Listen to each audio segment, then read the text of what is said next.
कृष्ण अवतारम। है नमन तन मन से अपने सनातन के आधार का, गूंज रहा है डंका जग में राम लला दरबार का। राम जय श्री राम, राम जय श्री राम।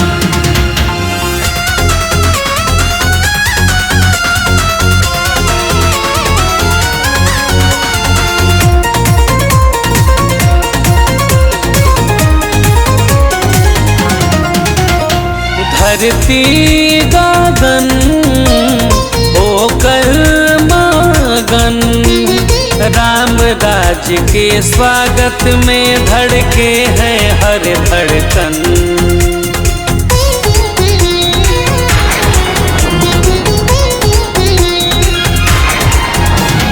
धरती गगन होकर मगन, राम राज्य के स्वागत में धड़के हैं हर धड़कन।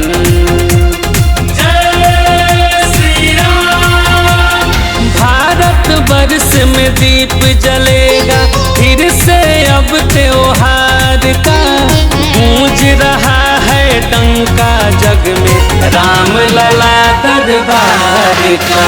राम जय श्री राम, राम जय श्री राम।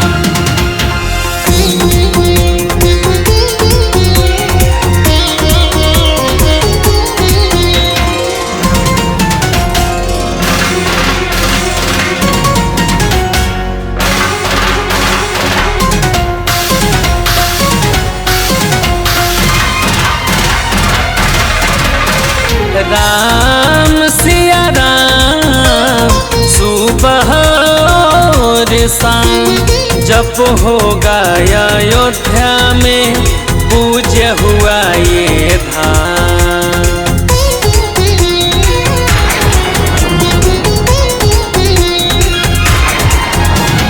राम सिया राम सुबह और शाम, जप होगा अयोध्या में पूज्य हुआ ये धाम। जय श्री राम। भेंट ये आलम शशि गोस्वामी जी गीतकार का, गूंज रहा है डंका जग में राम लला दरबार का।